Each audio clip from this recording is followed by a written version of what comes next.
Quer dizer, e esses os conflitos conscientes?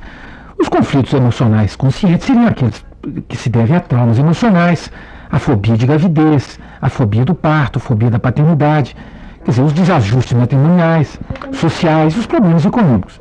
Agora, os fatos inconscientes seriam aqueles decorrentes da interferência da figura materna e da figura paterna, que seriam os famosos, como Freud dizia, quer dizer, o problema da menina que tem, às vezes, a inveja do pênis, então teria o problema do complexo de Édipo, quer dizer, o filho com a mãe, e às vezes o problema do complexo de Elétra, que é a filha com o pai. Agora, os problemas, basicamente, teriam 3 tipos de problemas. Os problemas de ordem individual, de ordem sociais e os problemas conjugais. Como é que seriam os problemas de ordem individual? Os problemas de ordem individual seriam as ansiedades, as depressões e os medos, às vezes, dos pais de assumir a responsabilidade de ter os filhos. Os problemas sociais seriam aqueles que se encontram, quer dizer, seriam aquelas situações que a própria sociedade pressiona ao casal a ter filho, porque na expectativa que ele cumpra o seu papel na sociedade. Quer dizer, o pai tem que ter filho e a mãe tem que ter filho também. Quer dizer, seria a mulher foi feita para ser mãe e o homem foi feito para ser pai.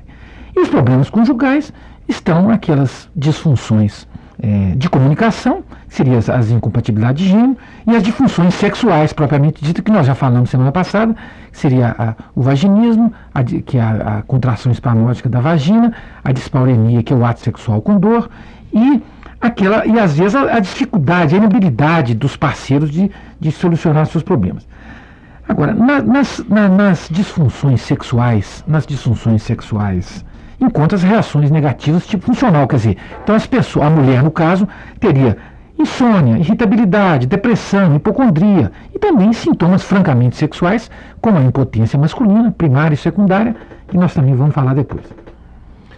Dona, existem mulheres mais propensas à esterilidade emocional? Existe. Isso é um fator interessante. Quais seriam, então, os tipos de mulheres que seriam mais propensas à esterilidade emocional?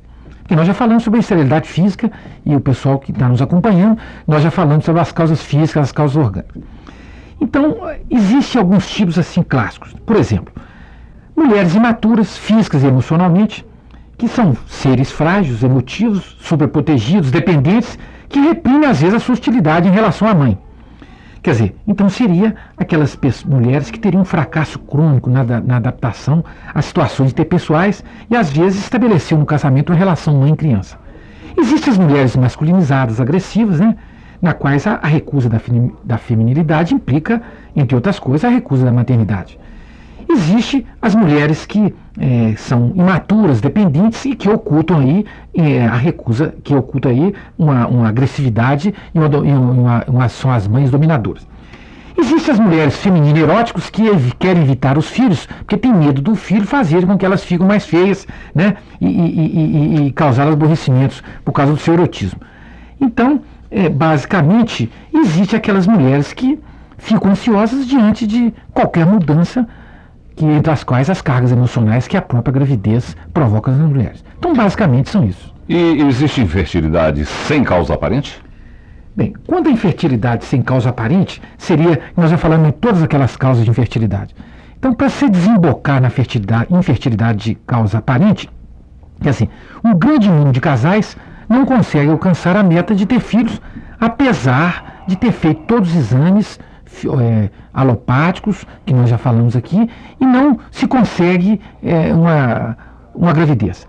Então, seria essa esterilidade sem causa aparente desemboca na esterilidade psicogênica. Agora, o mais interessante disso é a influência, né, que a influência que a adoção de um filho faz com que a mulher se engravide depois, mostrando como as causas psicológicas são importantes. Então é muito comum uma mulher fazer um tratamento para infertilidade durante 10 anos, não se consegue nada. Aí o médico fala, esterilidade sem causa aparente. A mulher desanima e não interrompe o tratamento. Então resolve-se, por última instância, adotar um filho. Em seguida, a mulher se engravida, mostrando como a adoção de um filho, às vezes, corrige um problema psicossomático. Dona Ivone, qual seria a explicação psicológica para a infertilidade, hein? Bem, a explicação psicológica da infertilidade é muito interessante. Então, veja bem, quando a menina vai crescendo, ela nota que há uma diferença de sexo. Então ela percebe que ela e a mãe não têm um pênis. Então o que acontece? Então ela passa a voltar o seu afeto ao pai. Quando a menina vai crescendo, ela substitui o desejo de um pênis por um filho do pai, quer dizer, que seria o complexo de Electra, né, que é o contrário do complexo de Édipo, que é o homem com a mãe. Então a menina imagina ter um filho do pai. E que às vezes isso se realiza com a gravidez real que ela tem casada, reativando o antigo desejo infantil de ter um filho do pai ou retirando da mãe. Quer dizer, se ela tem um filho com o marido dela, ela teoricamente estaria tirando no seu inconsciente um filho da sua mãe, com o seu pai. Bem, quando a mulher cresce, então ela muda o seu objeto erótico para o namorado, no caso, inicialmente, e depois, em segunda instância, para o próprio filho gerado. Agora, se o ambiente não for favorável, quer dizer, se ela for uma mulher que teve uma mãe severa, frustradora e mandona, e às vezes um pai apagado, mas amoroso, ou então excessivamente severo e brutal, ela não vai identificar com a mãe. Então o que vai acontecer? Então ela vai se rebelar, vai tomar uma atitude viril, que seria adotar o desejo de ter um pênis, que pênis seria sinônimo de virilidade. E o que vai acontecer?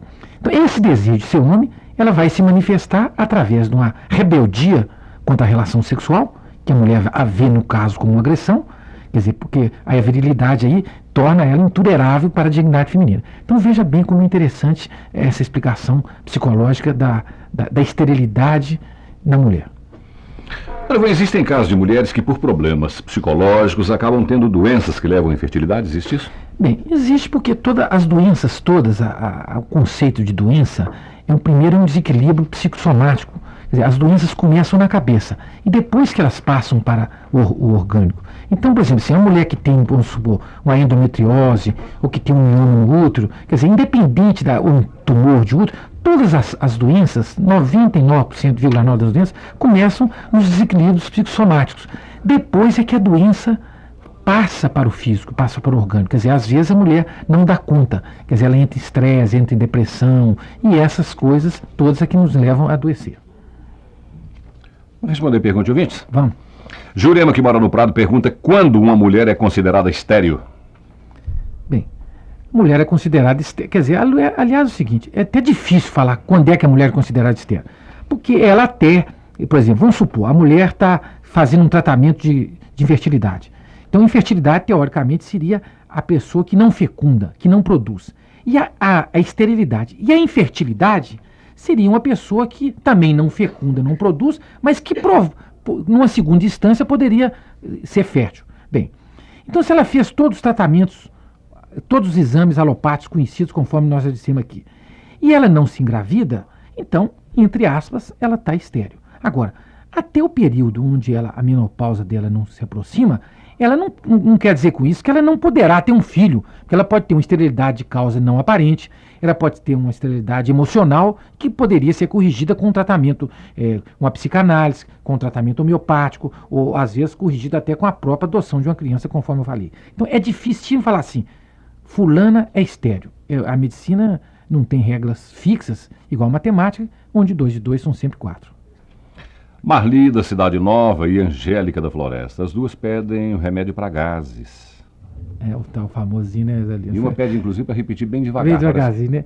Asa fétida. Escreve asa fétida. C6. 3 bolinhas de cada. 3 bolinhas 4 vezes ao dia. Asa fétida. Coincidência, a mesma pergunta, né? Asa fétida. Maria Helena, que mora no Coração Eucarístico. Uma pessoa que tem o olho esbranquiçado, com problemas no nervo óptico, pode ter uma cura na homeopatia? E ela depois afirma que a visão vai e volta. Bem, se a visão vai e volta, aí é o seguinte, com certeza você já passou em oculista, em oftalmologista, e eles já detectaram o problema. Se o problema for um problema mecânico, orgânico, você não vai sarar nem com homeopatia, nem com alopatia, porque não existe tratamento. A não ser que fosse um caso cirúrgico, que seria um problema mecânico. Agora, o olho esbranquiçado, quer dizer, o branco já é branco, né? Tem que saber se é o preto do branco, o preto do olho, né, Zalino? O preto do olho que é branco, né? É o preto do olho que é branco, aí que seria outro problema, né? Quer dizer, habitualmente essas coisas, a homeopatia, essas coisas assim, mecânicas, não tem jeito de ter cura na homeopatia. Agora, a pergunta não está bem clara assim, para me te dar uma resposta precisa e eu poderia te frustrar. Quer dizer, você teria que ser uma pergunta mais perfeita e um diagnóstico oftalmológico mais completo para você saber se é um problema mecânico ou se é um problema psicossomático. Porque a visão vai e volta é muito comum. Pessoa que vê duas imagens, que vê e vai e volta e às vezes não tem nada, são às vezes problemas psicossomáticos. Efigênia do João Pinheiro pergunta se na homeopatia há tratamento para a doença de Chagas. Bem, a doença de Chagas é um negócio complexo. Porque antigamente, na alopatia, existia tratamento da doença de Chagas, existia um remédio chamado Lampide, antigo, há uns 20 anos atrás, que era buscado na Argentina. Tinha uns pesquisadores argentinos que faziam o tratamento alopático. Depois passou-se a fazer o tratamento da doença de Chagas com Roxagan, que é também um tratamento alopático. Bem, em 1975, me parece, um pesquisador, um homeopata famoso de Petrópolis, chamado Dr. Roberto Costa, começou a desenvolver uma vacina contra a doença de Chagas, feita no laboratório da Faculdade de Medicina de Ribeirão Preto. Bem, veja bem o que aconteceu. Então ele fazia um trabalho com vários pesquisadores, médicos e bioquímicos, e desenvolvia uma vacina feita do próprio micróbio, do próprio Trypanosoma cruzi, que é o causador da doença de Chagas, para tentar imunizar as pessoas que têm a doença de Chagas. Veja bem, então um belo dia o laboratório foi invadido e soltaram os ratinhos, que eram os cobaias, tentando inviabilizar a pesquisa. Quer dizer, são coisas surrealistas de país capitalista. Quer dizer, alguém não quer que se descubra a doença de Chagas porque vai atrapalhar os laboratórios, as multinacionais e assim por diante. Bem, então isso é para fazer um preâmbulo para te responder a pergunta com mais precisão.